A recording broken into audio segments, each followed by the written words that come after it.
नमस्कार दोस्तों, मैं ओम्य हिंदी की कहानी से आपको स्वागत करती हूँ एक नई कहानी के साथ। इसके पहले कि मैं कहानी सुनाऊँ, आप उस कहानी के आगोश में खो जाएं, आप मेरे चैनल को लाइक, सब्सक्राइब और शेयर ज़रूर कर दीजिएगा और बेल आइकन भी दबा दीजिएगा, जिससे कि आपको ऐसे ही मनमोहक और रोचक कहानियाँ सुनने को मिलती रहें। ये कहानी है बनारस नगर की। वहाँ लोगों के घरों में पानी पहुँचता था। पूरे दिन कड़ी मेहनत करने के बाद भी गुजारा मुश्किल से होता था। काफ़ी गरीबी में दिन कट रहे थे। एक दिन उसने एक व्यापारी के घर सारा दिन मेहनत करके टनों पानी पहुँचाया। उन्होंने बदले में सोने की एक सिक्का दिया। जब वो उसे पाकर बेहद खुश हुआ। उसने स्वयं से पूछा, मुझे इस खजाने को कहाँ छुपाना चाहिए। वापसी पर उसे राजा का महल दिखाए। उसने सोचा, हाँ, महल की इन ईंटों के पीछे मेरा खजाना सुरक्षित रहेगा। उसने दीवार से एक गीली ईंट निकाली व सिक्का उसके पीछे रख दिया। ये महल का द्वार की बाईं दीवार की ईंट थी। कई साल बीत गए। उसका विवाह हुआ। उसने महल की दक्षिणी द्वार के पास ही एक झोपड़ी बना ली। पति पत्नी उस कुटिया में खुशी खुशी रहने लगे। एक दोपहर उसकी पत्नी बोली, सर में मेला लगा है। अगर हमारे पास पैसे होते तो हम भी उसका मजा लेते।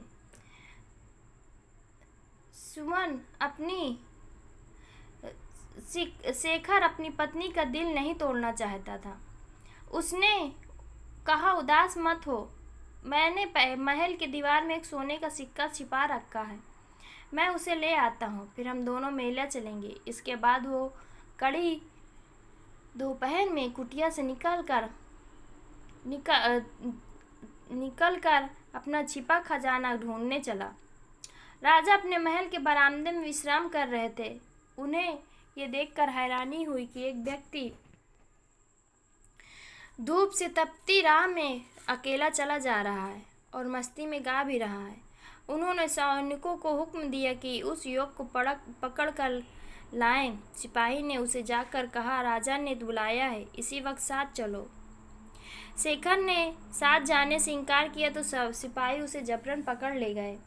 उसे देखकर राजा ने कहा, धरती तवे की तरह तप रही है, तुम इतनी कड़ी धूप में बिना किसी परवाह के कहाँ भागे जा रहे हो और गाना भी गा रहे हो। तो शेखर ने जवाब दिया, महाराज, मेरी इच्छा इस धूप में कहीं तेज है। राजा ने आश्चर्य से पूछा, क्या मैं तुम्हारी इच्छा जान सकता हूँ, जिसने तुम्हें इतनी धूप में निकलने पर मजबूर किया है। महाराज, मैं महल की उत्तरी दीवार में छिपा अपना खजाना निकालना चाहता हूँ।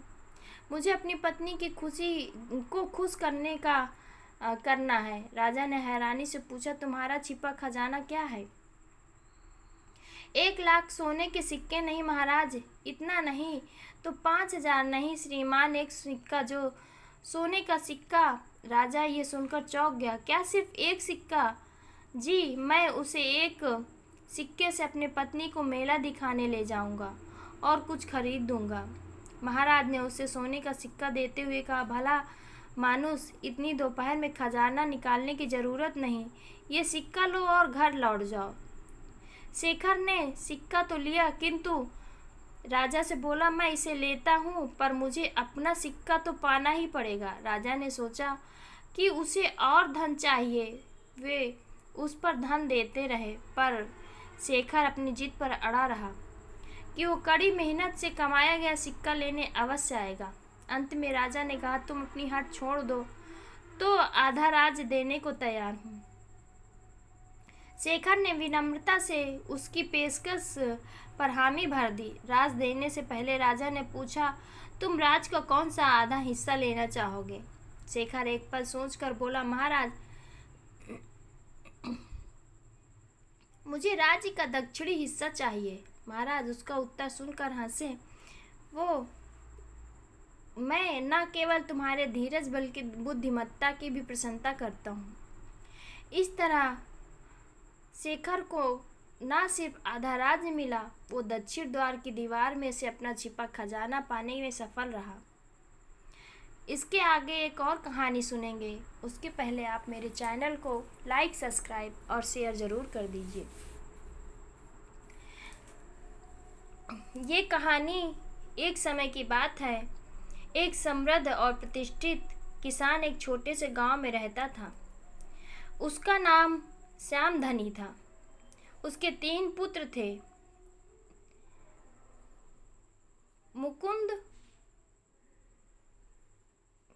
विराज और राजेश।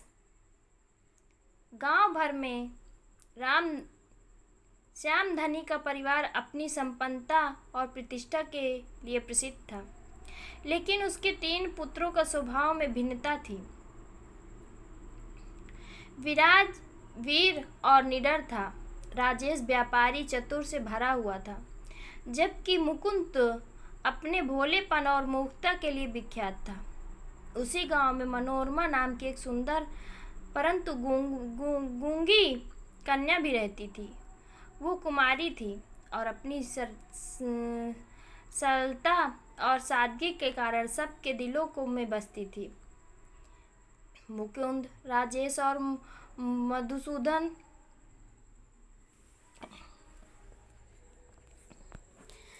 विराज, राजेश और मधुसूदन तीनों अपने अपने मार्ग पर आगे बढ़ चुके थे। विराज ने अपने पराक्रम से राजा की सेना में उच्च पद प्राप्त किया और राज्य की सुरक्षा का भार अपने कंधे में उठा लिया। राजेश ने व्यापार की राह चुनी और एक प्रसिद्ध नगर में अपनी बड़ी व्यापारी कोठी खोल ली, जहां उसकी व्यावसायिक कुशलता का डंका बजने लगा। और दूसरा बेटा जो अपनी मूर्खता के कारण गांव में ही रह गया, अपनी माता पिता की सेवा और खेतों का काम संभालने लगा। मनोरमा भी वहीं उसके साथ रहकर परिवार के घरेलू कार्यों में हाथ बटाने लगी। समय बीतता गया।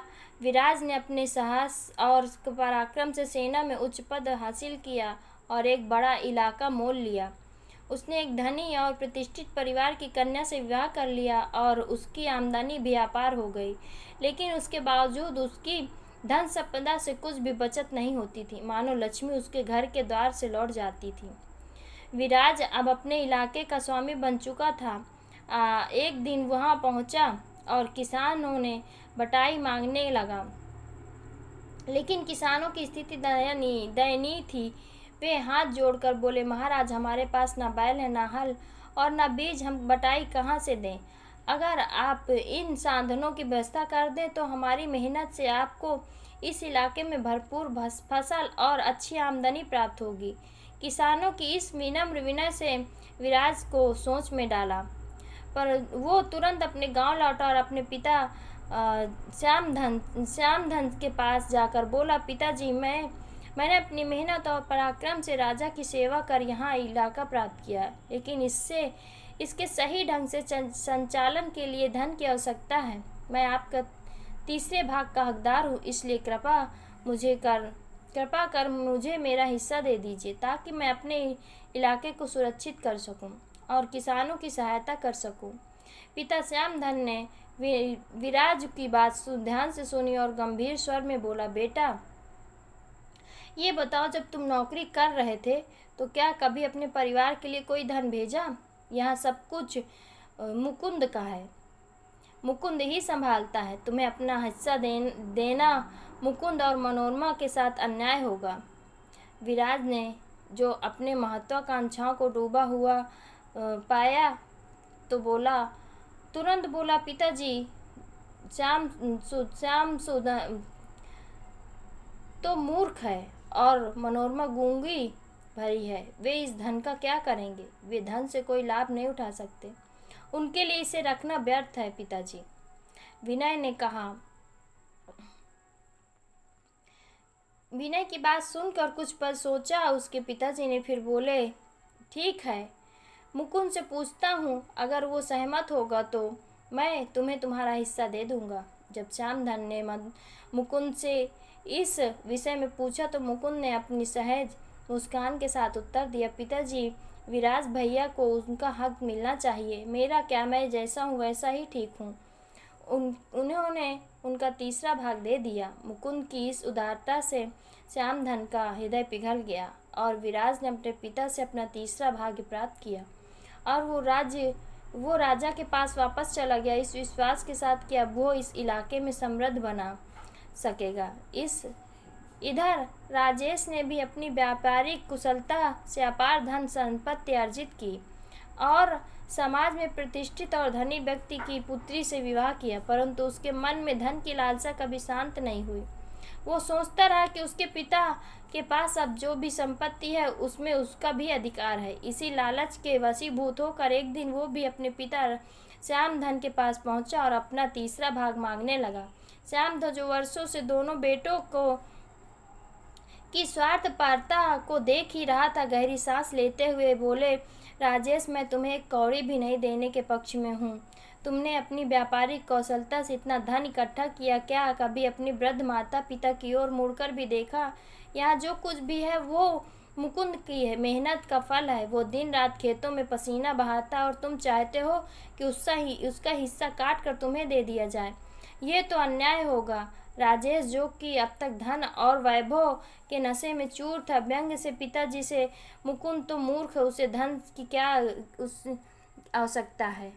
ये बताइए कि क्या कोई व्यक्ति अपनी कन्या का विवाह मुकुंद जैसे मूर्ख से करेगा? राजी हो सकेगा?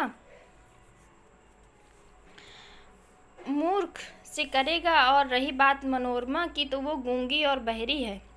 इन दोनों के लिए धन का कोई महत्व तो नहीं।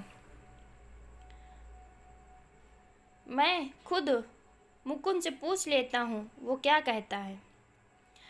राजेश ने मुकुंद के पास जाकर उससे अपने हिस्से की मांग की।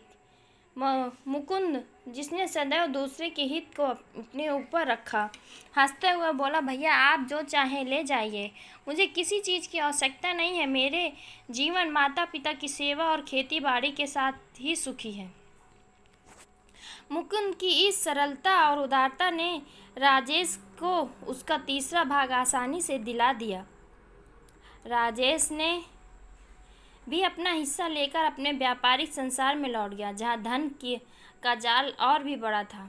इधर मुकुंद, जो अब भी वहाँ कुछ बची हुई संपत्ति के साथ खेतों में काम करता रहा, अपनी निस्वार्थ भावना और सेवा भाव से माता पिता का भरण पोषण करता रहा। उसके पास भले ही अधिक धन न था, लेकिन संतोष और सेवा की दौलत उसके दिल में भरपूर थी।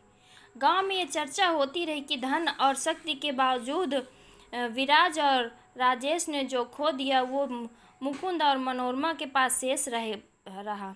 सच्चा प्रेम, त्याग और अपने कर्तव्य का निर्वाह, ये सब देखकर अधर्म को बहुत कष्ट हुआ। उसे इस बात का बड़ा दुख हुआ कि विराज, राजेश और मुकुंद तीनों भाइयों में आपस में प्रेम पूर्वक धन का बंटवारा कर लिया और जरा भी झगड़ा नहीं किया। अधर्म ये सोचने लगा कि ऐसा तो संभव ही नहीं था। वो अपने को शांत न रख सका और अपने 3 विशिष्ट भूतों को बुलाकर बोला, देखो विराज, राजेश और मुकुंद तीनों भाई हैं। धन बांटते समय उनमें झगड़ा होना चाहिए था, लेकिन इस मूर्ख मुकुंद ने सारी योजना चौपट कर दी। उसकी मूर्खता के कारण ये तीनों भाई अपने बड़े आनंद से अपना अपना जीवन व्यतीत कर रहे हैं।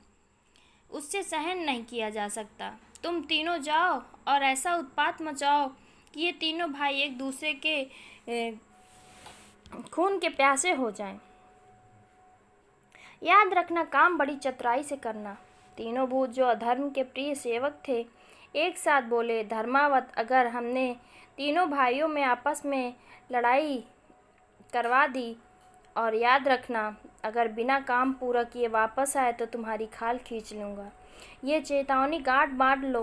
तीनों भूत अधर्म की आज्ञा लेकर चल पड़े और एक सुनसान झील के किनारे आकर बैठ गए। वहाँ उन्होंने विचार किया कि कौन किस भाई के पीछे जाएगा, और साथ ही एक नियम भी बना दिया कि जिस भूत का काम पहले पूरा हो जाएगा वो दूसरे की सहायता करेगा। समय बीतता गया और कुछ दिनों बाद तीनों भूत फिर उसी झील के किनारे एकत्रित हुए। अब वे एक दूसरे को अपनी अपनी कथा सुनाने लगे कि किसने कौन सा उत्पात मचाया, किसने कितना काम किया। अधर्म के भूतों का यह खेल अभी आरंभ ही हुआ था और वे अपनी योजनाओं को सफल बनाने के लिए चालें बुनने लगे थे।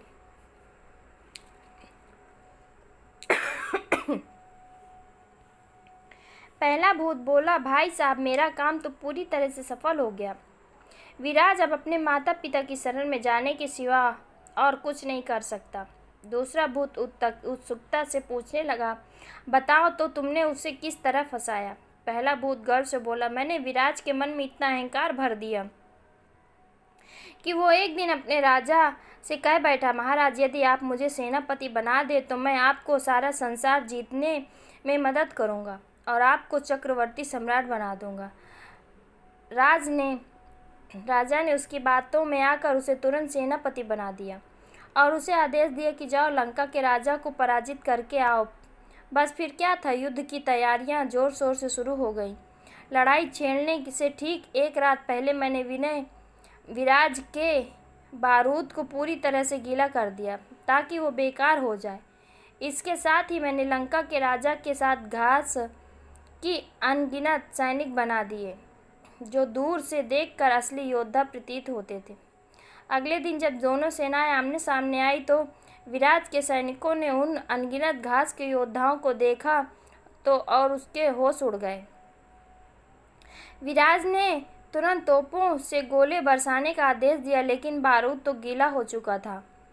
तोपें कोई असर नहीं दिखा पाई। नतीजा ये हुआ कि विराज की सेना को शर्मसार तरीके से भागना पड़ा। इस हार से क्रोधित हो विराज का बड़ा अपमान किया और उसकी सारी जमीन जायदाद छीन ली। अब वो राजा के आदेश पर बंदी खाने में कैद है। बस मेरा काम अब सिर्फ इतना बाकी है कि उसे बंदी खाने से निकाल कर उसके पिता के घर वापस पहुंचा दूं। इसके बाद मेरी छुट्टी हो जाएगी और फिर मैं किसी और की मदद के लिए तैयार रहूँगा। पहले भूत की बात सुनकर दूसरा भूत भी गर्व से बोला, मेरा काम भी पूरा हो चुका है, मुझे तुम्हारी मदद की कोई ज़रूरत नहीं है। राजेश को फंसाने में मैंने पूरी चतुराई का काम किया। पहले तो मैंने उसे खूब ऐश परस्त और आलसी बना दिया, फिर उसके मन में इतना लालच भर दिया कि वो संसार भर से माल इकट्ठा करने लगा, जैसे उसकी प्यास कभी बुझने वाली नहीं थी। उसकी कोठनियाँ माल से भरती चली गई, उसकी लालसा बढ़ती गई। भूत ने आगे कहा, राजेश इतना लोभी हो गया कि सारा धन खर्च कर दिया, पर उसकी भूख खत्म नहीं हुई। अब वो उधार लेकर माल खरीदता रहा और उसकी ये अंधाधुंध खरीदी अब भी जारी है। मैंने उसे इस कदर जकड़ लिया कि अब वो अपने खुद के ही बनाए जाल में फंसता जा रहा है। एक सप्ताह में मैं उसके सारे माल का सत्यानाश कर दूंगा, उसका पूरा व्यापार धूल में मिल जाएगा। तब उसके पास केवल एक ही रास्ता बचेगा, अपने पिता की शरण में लौटने का। दूसरे भूत की बात सुनकर बाकी भूतों ने उनकी योजनाओं की प्रशंसा की। इस बात पर सहमत थे कि राजेश भी जल्द से अपनी हठ धर्मता से हार मानकर परिवार के पास लौट जाएगा और अधर्म आज की चालें पूरी तरह सफल होगी। किंतु तीसरा भूत बहुत परेशान था। वो उदास मन से बोला, भाई, हमारी हालत तो बहुत ख़राब है। मैंने सोचा था कि मुकुंद को आसानी से फंसा लूँगा, लेकिन वो तो हद से ज़्यादा हठीला निकला। सबसे पहले मैंने उसके पीने का पानी में ऐसी बोटी मिलाई कि उसके पेट में भयंकर दर्द हो जाए। मैंने उसके खेत की मिट्टी इतनी सख्त कर दी कि उस पर हल चलाना नामुमकिन हो जाए। मुझे यकीन था कि इस दर्द और मुश्किल के कारण खेत में काम करने नहीं जाएगा, मगर वो तो सचमुच का मूर्ख निकला। पेट दर्द से कराता हुआ भी खेत में आया और हल चलाने लगा। वहाँ हाय हाय करता जा रहा था, लेकिन हल छोड़ने का नाम नहीं लिया।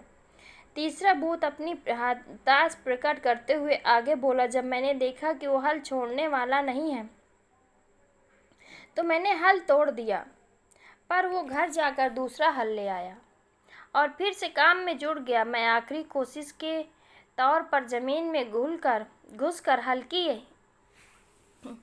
आनी पड़ गई ताकि वो आगे न बढ़ सके, लेकिन उसने ऐसा जोरदार धक्का मारा कि मेरे हाथ करते करते बचे। उसने लगभग पूरा खेत जोत लिया, अब सिर्फ एक छोटा सा टुकड़ा बचा है। अगर तुम लोग मेरी मदद नहीं करोगे तो सारा खेल बिगड़ जाएगा। उसने आगे अपनी चिंता जाहिर करते हुए कहा, अगर मुकुंद इसी तरह मेहनत करता रहा और खेतों में जोतता बोता रहा तो उसके भाई कभी भूखे नहीं मरेंगे। फिर उनमें आपस में कोई बैर भाव कैसे पैदा होगा? वो तो आराम से अपने भाइयों का पालन पोषण करता रहेगा और अधर्म आज की सारी योजना धरी की धरी रह जाएगी। पहला भूत, जो पहले आत्मविश्वास से भरा हुआ बोला था, चिंता मत कर, सब कुछ देख लिया जाएगा। मैं कल जरूर तुम्हारे पास आऊँगा, हम मिलकर इस मुश्किल का हल निकालेंगे। तीनों भूत अब ये तय करने लगे कि किस तरह से मुकुंद की कड़ी मेहनत और उसकी निस्वार्थ भावना को हराकर उसे भी अपने भाइयों की तरह असफल बनाया जा सके, ताकि अधर्म आज की योजनाएं सफल हो सके। अगले दिन मुकुंद खेत में अपने हल से मिट्टी जोत रहा था, तभी अचानक उसका पैर एक झाड़ी में फंस गया। वो चौंक उठा, क्योंकि उसे याद था कि उस खेत में तो पहले कोई झाड़ी नहीं थी। ये झाड़ी कहाँ से आ गई? दरअसल वो एक भूत की चाल थी, जिसने झाड़ी का रूप धारण कर मुकुंद की टांग पकड़ ली थी। मुकुंद ने झाड़ी को ध्यान से देखा और बिना समय गंवाए झाड़ी को जड़ से उखाड़ फेंका। जब उसने उखाड़ा तो देखा कि उसके नीचे एक काले रंग का भूत बैठा हुआ है।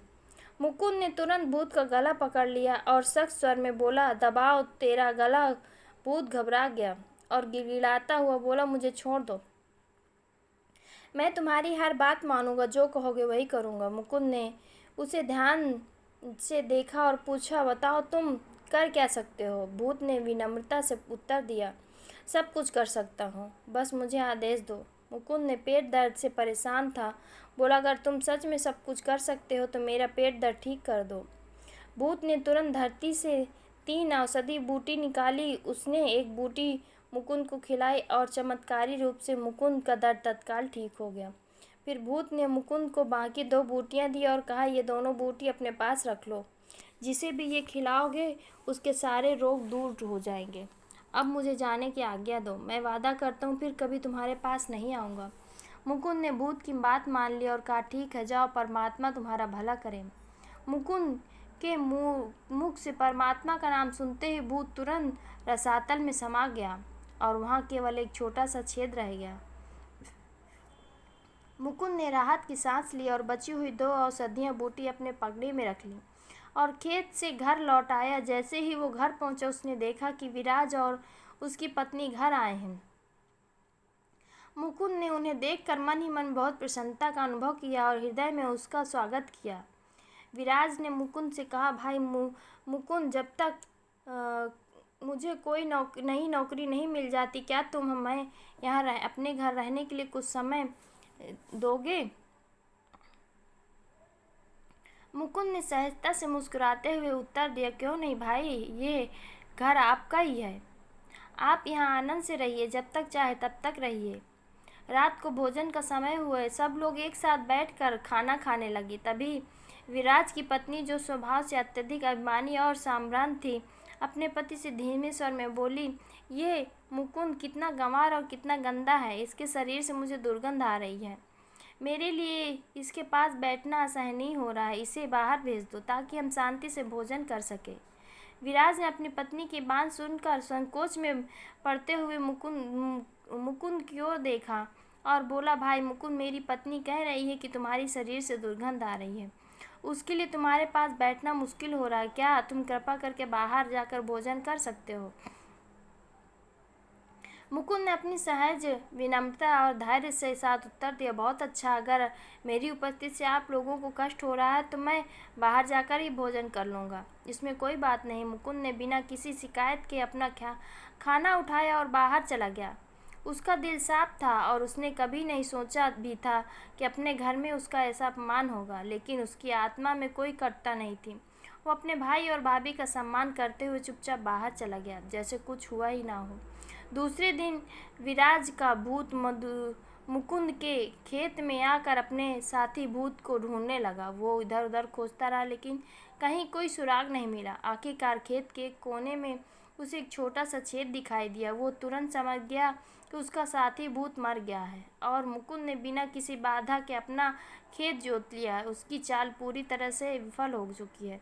विराज का भूत निराश हुआ, लेकिन उसने हार नहीं मानी। उसने सोचने लगा, अगर खेत में मुकुंद को हराना मुश्किल है तो चलो चारा कुछ उत्पात मचाता हूँ। ये सोचकर वो मुकुंद के चराव में पहुंचा और वहाँ इतने अधिक पानी की बाढ़ छोड़ दी कि सारी घास पानी में डूब गई। चराव में अब घास दिखाई ही नहीं देती रही थी, सिर्फ पानी पानी था। इतने में मुकुंद वहाँ आ गया। उसने अपने हाथ से हंसुआ पकड़ा और घास काटने की तैयारी करने लगा, परंतु जैसे उसने हंसुआ घास पर चलाया, हंसुआ की धार मुड़ गया। घास किसी तरह से कटने का नाम नहीं ले रही थी। मुकुंद ने कुछ देर कोशिश की, फिर अपने मन में सोचा, ये समय बर्बाद करने से क्या फ़ायदा। पहले हंसुओं को तेज कर लेना चाहिए। काम करना मेरा धर्म है और चाहे 1 सप्ताह ही क्यों न लग जाए, मैं इस घास को काट कर ही जाऊंगा। बिना घास काटे लौट जाना ये मेरे स्वभाव में नहीं। अगर मैं ऐसा करूं तो मेरा नाम मुकुंद नहीं। मुकुंद की ये दृढ़ निष्ठा और अडिग संकल्प भूत के हर प्रयास को विफल कर रही थी। भूत की सारी चालें एक एक करके बेकार हो रही थी, लेकिन मुकुंद की मेहनत और संकल्प उसे हर बार विजय बना रहे थे। मुकुंद घर जाकर हंसुआ ठीक कर लाया। भूत ने हंसुआ पकड़ने का साहस तो किया, लेकिन सफल ना हो सका। लेकिन मुकुंद लगातार घास काटता जा रहा था। जब केवल एक छोटा सा टुकड़ा घास बचा तो भूत डर कर उसी में जा छिपा, लेकिन मुकुंद रुकने वाला नहीं था। जैसे ही उसने उस टुकड़े तक पहुंचा और घास काटने लगा, भूत वहां से तुरंत भागा। उसकी पूंछ कट गई। भूत ने सोचा, चलो अब जई के खेतों में चलते हैं, देखें वो कैसे काटता है। जब भूत वहां पहुंचा तो देखा कि जई पहले से कटी पड़ी थी। भूत ने क्रोध में आकर सोचा, ये इंसान तो बहुत चालाक और परिश्रमी है। दिन निकलने से पहले ही पूरी जई काट डाली। ये तो रात में भी काम करता है। अब इसे सबक सिखाना पड़ेगा। खलिहान में चलकर इसका भूसा सड़ा दूं। फिर वो भागकर चरी के ढेर में जा छिपा।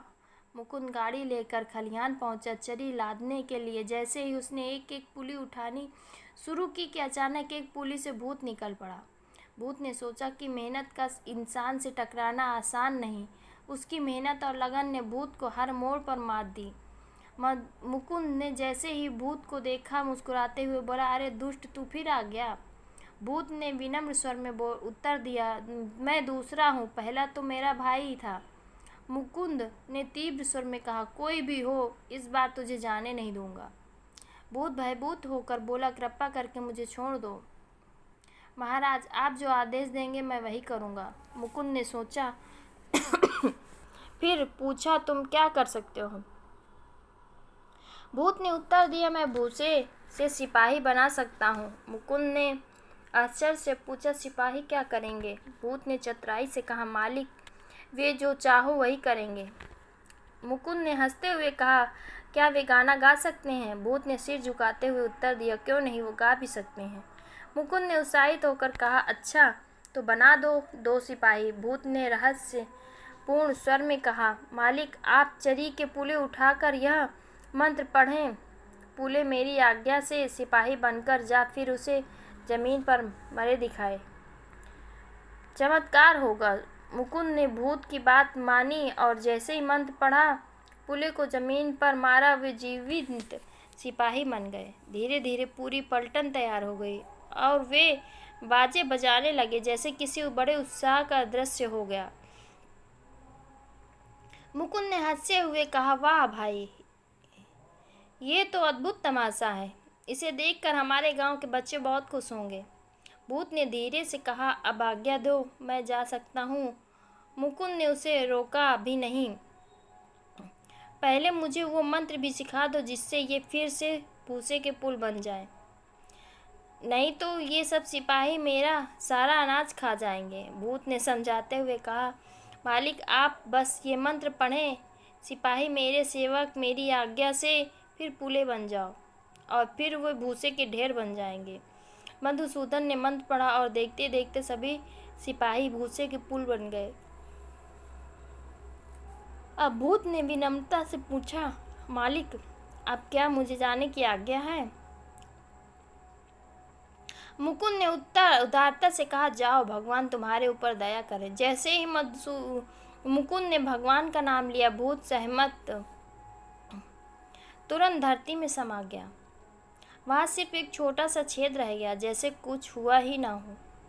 मुकुंद जब खेतों में का काम निपटा कर घर लौटा तो देखा कि उसका मंझला भाई राजेश अपनी पत्नी के साथ आया हुआ है।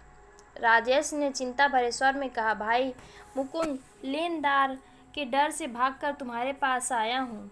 क्या मुझे तुम्हारे घर में शरण मिलेगी? जब तक कोई नया रोजगार न मिल जाए हम यहाँ ठहर सकते हैं। मुकुंद ने हृदय से मुस्कुराते हुए उत्तर दिया, क्यों नहीं, ये आपका घर है और मैं भी आपका ही हूँ। आप दोनों यहाँ आराम से रहिए। दोपहर का भोजन परोसा गया। जब भोजन के लिए सब बैठे तो राजेश की पत्नी ने धीमे स्वर में कहा, राजेश, इस गंवार के साथ बैठकर भोजन नहीं कर सकती। राजेश ने लाचारी भरे स्वर में मुकुंद से कहा, भाई मुकुंद, मेरी पत्नी तुमसे घृणा करती है, कृपा कर तुम बाहर जाकर भोजन कर लो। मुकुंद ने कोई क्रोध या आक्रोश न दिखाते हुए शांतिपूर्वक उत्तर दिया, अच्छी बात है, बस आपका मन प्रसन्न रहे, यही मेरे लिए सबसे बड़ी बात है। दूसरे दिन राकेश वाला भूत मुकुंद को कष्ट देने की मंशा से खेतों में जा पहुंचा और अपने साथियों की खोज करने लगा। जब लगा कि उसे किसी की कोई आपात नहीं मिली, भटकते भटकते उसे खेत के कोने में एक छोटा सा छेद दिखाई दिया और दूसरा खलियान में। उससे समझते देर न लगी कि उसके दोनों साथी यमलोक पहुंच चुके हैं। भूत ने सोचा, अब तो मुझे ही इस मूर्ख से निपटना होगा, देखता हूँ ये मुझसे कैसे बच जाता है। मुकुंद की तलाश करने लगा। उस समय मुकुंद जंगल में वृक्ष काटने में व्यस्त था, क्योंकि उसके घर के लिए नया मकान बनाना था। दोनों भाइयों के आने से पुराना घर में सबके लिए जगह कम पड़ रही थी और राजेश उसकी पत्नी अलग मकान में रहना चाहती थी। इसलिए मुकुंद ने सोचा कि एक नया घर बनाना आवश्यक हो गया है। भूत ने सोचा, अब यही सही मौका है, इस बार इसे हराकर ही रहूंगा। भूत मुकुंद को परेशान करने के इरादे से ऊंचे पेड़ पर चढ़ गया, शाखाओं के बीच बैठ गया और काम में विघ्न डालने लगा। लेकिन मुकुंद, जो कठिनाइयों को कभी पीछे नहीं हटाता, अपनी पूरी तन्मयता से काम करता रहा। संध्या होते होते उसने कई वृक्ष काट डाले। अंत में उसने उस पेड़ को भी काटना शुरू कर दिया जिस पर भूत बैठा था। जब टहनियाँ काट चुका तो भूत अचानक से उसके हाथ में आ गया। मुकुंद ने भूत को देखकर हंसते हुए कहा, अरे तुम फिर आ गए। भूत ने घबराते हुए कहा, नहीं नहीं, मैं तीसरा हूँ, पहले मेरे दोनों भाई थे। मुकुंद ने दृढ़ स्वर में कहा, कोई भी हो, इस बार मैं तुम्हें नहीं छोड़ने वाला। भूत गिड़गिड़ाते हुए बोला, मालिक, जो आप कहेंगे वही करूँगा, बस कृपा करके मुझे जान से ना मारें। मुकुंद ने गंभीरता से पूछा, अच्छा तो तुम क्या कर सकते हो? भूत ने उत्तर दिया, मैं वृक्ष के सूखे पत्तों से सोना बना सकता हूँ। मुकुंद ने चकित होकर कहा, अच्छा तो बनाकर दिखाओ। भूत ने कुछ सूखे पत्ते उठाए, उन्हें अपने हाथों में मचलते हुए मंत्र पढ़ा और देखते देखते पत्ते चमचमाते हुए सोने में बदल गए। मुकुंद ने ध्यान से मंत्र को सीखा और सोने के चमक को देखकर मन ही मन प्रसन्न हुआ। मुकुंद ने हंसते हुए कहा, भाई भूत, इसका रंग तो बड़ा ही सुंदर है, इससे बच्चों के खिलौने बहुत अच्छे से बन सकते हैं। भूत ने विनम्रता से पूछा, अब आज्ञा है मालिक, तो मैं जाऊं? मुकुंद ने स्नेहपूर्वक कहा, जाओ, परमेश्वर तुम्हारे पर कृपा करें। जैसे ही मुकुंद ने परमेश्वर का नाम लिया, भूत सहम कर धरती में समा गया और पहले की तरह एक छोटा छेद ही बाकी रह गया। मुकुंद ने भूत से मिली नई विद्या को अच्छी तरह याद कर लिया और काम खत्म करके घर चला गया। घर बन जाने के बाद मुकुंद और उनके दोनों भाई सुखपूर्वक जीवन व्यतीत करने लगे। समय बीतता और जन्माष्टमी का पर्व त्योहार आ गया। मुकुंद ने अपने दोनों भाइयों को स्नेहपूर्वक भोजन के लिए निमंत्रण भेजा।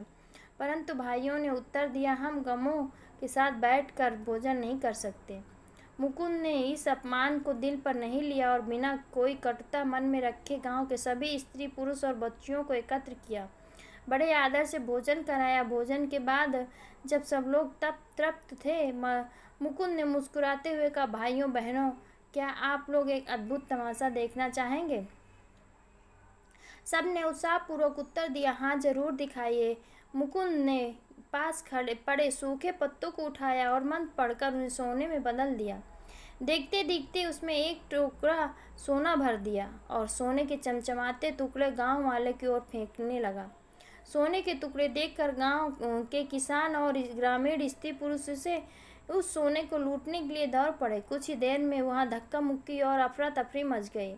लोग इतने बेसुध हो गए कि एक बुजुर्ग महिला जो इस भीड़ में फंस गई थी, कुचल गई। मुकुंद ने जब देखा कि एक बुजुर्ग महिला भीड़ में कुचल गई है तो उसका मन बहुत गहरा दुख हुआ। उसने क्रोध और दुख से सबको धिक्कारते हुए कहा, तुम लोगों ने अपनी ही बूढ़ी माता को कुचल दिया, शर्म नहीं आई? शांत हो जाओ और सोना दूंगा। ये कहकर उसने टोकरी का सारा सोना लोगों में बांट दिया। सबकी लालच शांत हो गई और लोग शांति से बैठ गए। इसके बाद मुकुंद ने गांव की स्त्री से कहा, कुछ गाओ ताकि इस माहौल में आनंद आए। स्त्रियों ने अपने लोकगीत की धुन छेड़ी। तब मुकुंद ने हंसते हुए कहा, तुम्हें गाना नहीं आता? स्त्रियां नाराज होकर बोली, हम तो यही गाना जानते हैं, अगर इससे अच्छा सुनना हो तो किसी और को बुला लो। मुकुंद ने मुस्कुराते हुए तुरंत भूसे के सिपाही बनाने का मंत्र पढ़ा और देखते देखते एक पलटन खड़ी कर दी। बैंड बाजे की धुन बजने लगी और सिपाही गीत गाने लगे। गांव के लोग को ये दृश्य देखकर बहुत ही अचंभा हुआ। वे अविश्वास में भरकर उन सिपाहियों के गीत और प्रदर्शन को देखने लगे। सिपाहियों ने देर तक गीत गाए और गांव वाले मंत्र मुग्ध होकर सुनते रहे। जब मुकुंद को लगा कि तमाशा पूरा हो गया तो उसने फिर मंत्र पढ़ा और वे सिपाही फिर भूसे के पुल बन गए। गांव के लोग इस अद्भुत नज़ारे से हैरान और खुश हुए, अपने अपने घर लौट गए।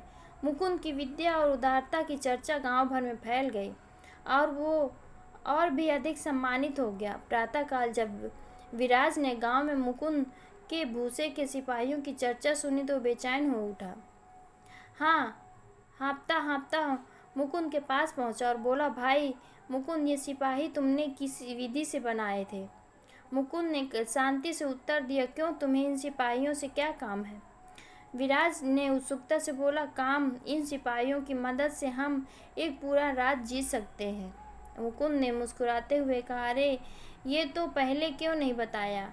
चलो खलिहान में चलते हैं, जितने सिपाही चाहो बना दूंगा, पर शर्त यही कि इन्हें तुरंत यहाँ से बाहर ले जाना, नहीं तो ये पूरे गांव का सारा अनाज चट कर जाएंगे। विराज के मन में खुशी की लहर दौड़ गई। दोनों खलिहान की ओर बढ़े और मुकुंद ने मंत्र पढ़कर कई पलटन की सेना तैयार कर दी। सिपाही कतारबद्ध खड़े हो गए, हथियारों से सुसज्जित, जैसे युद्ध के लिए पूरी तरह तैयार हों। मुकुंद ने पूछा, बस इतने काफ़ी है या और चाहिए? विराज खुशी से झूमते हुए बोला, बस इतना काफ़ी है भाई, तुमने मुझ पर बड़ा उपकार किया है। मुकुंद ने सहजता से कहा, उपकार की क्या बात है, इस साला भूसा बहुत हुआ है, अगर कभी और ज़रूरत पड़े तो आ जाना, फिर से सिपाही बना दूंगा। अब विराज का आत्मविश्वास आसमान छू रहा था। वो सेना लेकर तुरंत युद्ध की तैयारी करने के लिए निकल पड़ा। उसे लगता था कि इन चमत्कारी सिपाहियों की मदद से वो कोई भी रात जीत सकता था। विराज के जाते ही राजेश भी मुकुंद के पास आ पहुंचा। वो लालसा भरे स्वर में बोला, भाई साहब, मैंने सुना कि तुम सोना बना लेते हो। हाय हाय, थोड़ा सोना मुझे मिल जाए तो मैं संसार भर का धन खींच लूँ। मुकुंद ने हंसते हुए कहा, अरे सोने में ये शक्ति है, फिर तुमने पहले क्यों नहीं बताई? जितना सोना चाहिए, राजेश ने उत्साहित होकर कहा, बस 3 टोकरी सोना बना दो। मुकुंद ने बिना किसी झिझक के मंत्र पढ़ा और 3 टोकरी सोना बना दिया। राजेश सोने की चमक देखकर प्रसन्न हो गया और बोला, आपने मुझ पर बड़ी कृपा की भाई। मुकुंद ने सहजता से कहा, इसमें कृपा की कौन सी बात है भाई। जंगल के पत्ते बहुत हैं, अगर कभी और ज़रूरत पड़े तो फिर आ जाना। जितना सोना चाहिए उतना बना दूंगा। सोना लेकर राजेश व्यापार करने निकल पड़ा। मन में ये सोचकर कि अब वो संसार का सबसे धनी व्यापारी बन जाएगा। विराज ने अपनी सेना की सहायता से एक विशाल राज्य पर विजय प्राप्त कर ली। उधर राजेश भी व्यापार में अपार धन संपत्ति का स्वामी बन गया। एक दिन दोनों भाइयों की मुलाकात हुई और वे आपस में बातचीत करने लगे। विराज बोला, भाई राजेश, मैंने अपना राज्य अलग स्थापित कर लिया है, अब आराम से रहता हूँ, लेकिन इन सिपाहियों को पेट कैसे भरूँ। धन की कमी तो सदैव बनी रहती है, यही चिंता सता रही है। राजेश ने सिर हिलाते हुए कहा, तुम अकेले नहीं हो विराज, मेरे पास इतना धन है कि उसकी गिनती नहीं कर सकता। उसे सुरक्षित रखने के लिए सिपाही नहीं मिलते। मैं भी बड़ी विपत्ति में फंसा हूँ। विराज ने सुझाव दिया कि फिर तो चलो मुकुंद के पास चलते हैं, मैं तुम्हारे लिए सिपाही बनवा दूंगा, तुम मेरे लिए थोड़ा सा सोना बनवा देना। राजेश ने सहमति जताते हुए कहा, ठीक रहेगा, चलो चलते हैं। दोनों भाई मुकुंद के पास पहुँचे और विराज बोला, भाई मुकुंद, मेरी सेना में कुछ कमी है, कृपा कर कुछ और सिपाही बना दो। मुकुंद ने गंभीर स्वर में उत्तर दिया, नहीं, अब मैं सिपाही नहीं बनाऊंगा। विनय ने हैरान होते हुए कहा, लेकिन तुमने वचन दिया था कि अगर ऐसा नहीं होता तो मैं यहाँ आता ही क्यों। आखिर कारण क्या है, तुम सिपाही क्यों नहीं बनाना चाहते। मुकुंद ने गहरी सांस लेते हुए कहा, कारण ये है कि तुम्हारे सिपाहियों ने एक निर्दोष व्यक्ति की हत्या कर दी है। कल जब मैं अपने खेत में हल चला रहा था तो मैंने पास में एक अर्थी जाते देखी। मैंने किसी से पूछा कौन मर गया, तो एक स्त्री ने कहा, विराज के सिपाहियों ने युद्ध में मेरे पति को मार डाला। मैं तो अब तक ये समझता था कि सिपाही केवल बैंड बाजे और तमाशा दिखाते हैं, लेकिन अब वे लोगों की जान लेने लगे हैं। ऐसे सिपाही बनाना से तो संसार में केवल विनाश होता है, और मैं इस विनाश का कारण नहीं बनना चाहता। मुकुंद की बात सुनकर राजेश बोला, अगर तुम सिपाही नहीं बना सकते हो तो मेरे लिए थोड़ा और सोना बना दो।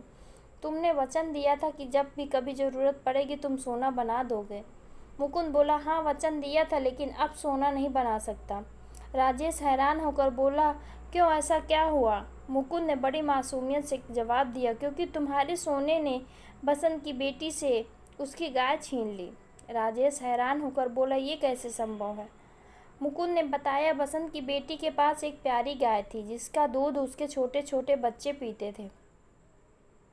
कल वे मासूम बच्चे मेरे पास दूध मांगने आए। मैंने उनसे पूछा, तुम्हारी गाय कहाँ गई। वे बोले, राजेश के एक सेवक ने हमें 3 सोने के टुकड़े दिए और हमारी गाय ले गए। मैं समझता था कि तुम सोना बनवा कर गरीबों को प्रसन्न करोगे, लेकिन तुमने तो उनकी जीविका का साधन ही छीन लिया। इस कारण मैं और सोना नहीं बना सकता। दोनों भाई राजेश और विराज निराश होकर वापस लौट पड़े। राह में दोनों ने आपस में समझौता किया। विनय ने राजेश से कहा, तुम कुछ सिपाही दे दो और बदले में मैं थोड़ा सोना दूंगा। समय बीतते ही राजेश ने अपनी धन संपत्ति के बल में एक छोटा सा राज्य खरीद लिया। इस प्रकार दोनों भाई राजा बनकर अपने अपने राज्य में सुख और समृद्धि से शासन करने लगे।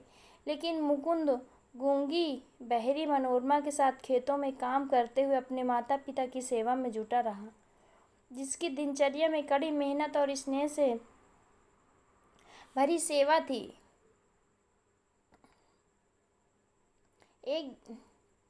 वो अपने माता पिता की सेवा में ही अपना जीवन व्यतीत करने लगा। आप सभी को मेरी ये कहानी पसंद आए तो मेरे चैनल को लाइक, सब्सक्राइब और शेयर ज़रूर कर दीजिएगा। धन्यवाद।